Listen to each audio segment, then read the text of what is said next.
सबैजनालाई नमस्कार। आज चाहिँ म धेरै दिनपछि मेरो मिनी भ्लगलाई स्टार्ट गर्दैछु।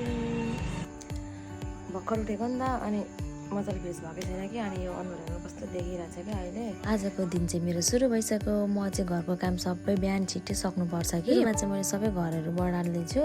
घरहरू सबै सफा गरिसकेर चाहिँ मैले खानाहरू बनाउनु पर्छ। मैले चाहिँ अनि बढाल्नुभन्दा अगाडि चाहिँ खाना बसिहाल्नु पर्यो, पाक्दै गर्छ भनेर राइस कुकरमा खाना जोडिदिरहेको छु। कहिले काहीँ चाहिँ भिडियोहरू बनाउँदै काम गर्नलाई मलाई जाँगर चल्छ कि। खाना त पाक्दैछ, अब सब्जीको लागि भिन्डीहरू काट्दैछु। बिहान त टाइम नै हुँदैन, त्यही भएर मैले सबै काम छिटो छिटो गर्नुपर्ने हुन्छ कि। अनि हतार हतार गर्दै घरको काम गर्दै भरे घरमा त मम्मी भाइ पो आइदिइरहनु भएको क्या। मलाई त थाहा नै थिएन आउने भनेर। किन आउनु भएको सुन्नु भाइ, तपाईँहरू किन आउनु भएको आज भन्नु त? बजार घुम्न आएको अनि छोरीको घरमा पनि छोरीलाई भेट्न आएको। तपाईँ किन आएको भन्दा? पैसा थिएन, प्रभु ब्याङ्कमा एकाउन्ट बन्द रहेछ, एटिएम किन आएको नि पैसा। अहिले म के घरमा हालिदिन्छु। ल ल मम्मी र भाइ पनि जानुभयो बजारतिर। अब चाहिँ म स्कुलको लागि रेडी भएर निस्किँदैछु। स्कुल चाहिँ अलिक पर नै पर्छ क्या, त्यही भएर आधी घन्टा अगाडि नै निस्किनुपर्छ। आधी घन्टा जति लाग्छ जानको लागि। यो चाहिँ मेरो घरको लागि स्कुटी पार्किङ गर्ने ठाउँ हो कि। यहाँ चाहिँ म अब स्कुल जाँदैछु। आज चाहिँ अनि भाइ पनि जानुभएको थियो क्या मसँग। भाइ चाहिँ बजारसम्म जाने अरे, मलाई पनि त्यहाँसम्म छोडिदिन्न भाउजू भन्नुभयो। अनि हामी जाँदैछौँ।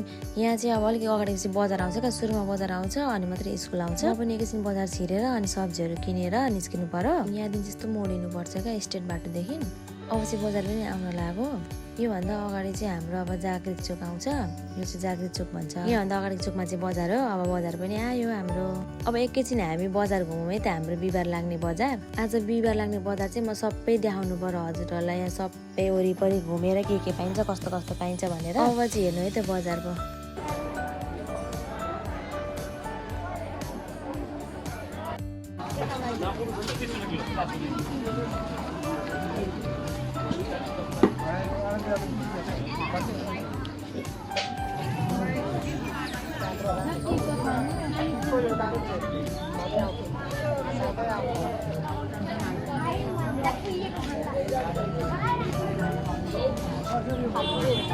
अनि यो बजारमा लाग्ने यो पसल चाहिँ हाम्रो काकाको हो। यहाँ चाहिँ बच्चाको खेलौनाहरू अनि घडीहरू, राम्रो राम्रो घडीहरू पाइन्छ कि।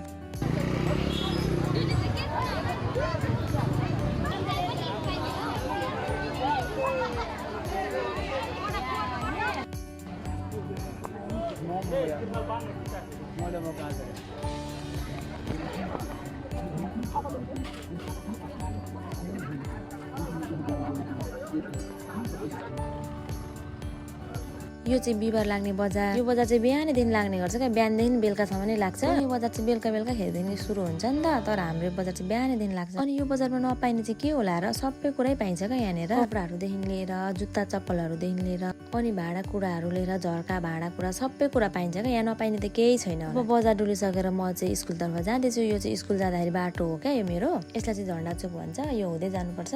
यो बाटो चाहिँ जिन्दगीमा कहिले राम्रो नहुने रहेछ। यो बाटो हिँडेर हुर्केको, यो बाटो हिँडेर बुढो हुने रहेछ, तर यो बाटो कहिले राम्रो नहुने रहेछ। अब चाहिँ आयो मेरो ब्युटिफुल स्कुल। यो स्कुलको ग्राउन्ड त कस्तो राम्रो देखेको, हरियो सबै झारहरू पुरा हरियो भएको।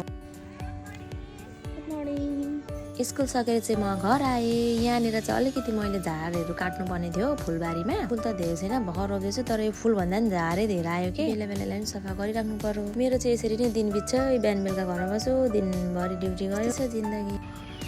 म चाहिँ बिहानभरि घरको काम गऱ्यो अरे अनि स्कुल गएँ। स्कुल जाँदाखेरि चाहिँ बाटोमा बजार थियो नि त, आज हाम्रो बिहिबार बजार लाग्छ नि त यहाँ लोकल बजार। अनि बजारमा पनि पसेर सब्जीहरू लिएर ओरेर स्कुल गएँ। अनि स्कुल गएर सरासरी घर आयो। घर आएर नि अलिकति काम गरेर अनि त्यसपछि अब चाहिँ भिडियो इन गर्नु पर्यो भन्दैछु। हेर ब्याकग्राउन्ड, घरि बाख्रा कराउँछ, घरि चल्ला चाहिँ कराउँछ। गाउँमा त भिडियो बनाउने वातावरणै छैन। मेरो भिडियो चाहिँ म यहीँनिर इन्टर गर्छु। आज चाहिँ इन गर्दैछु। By by.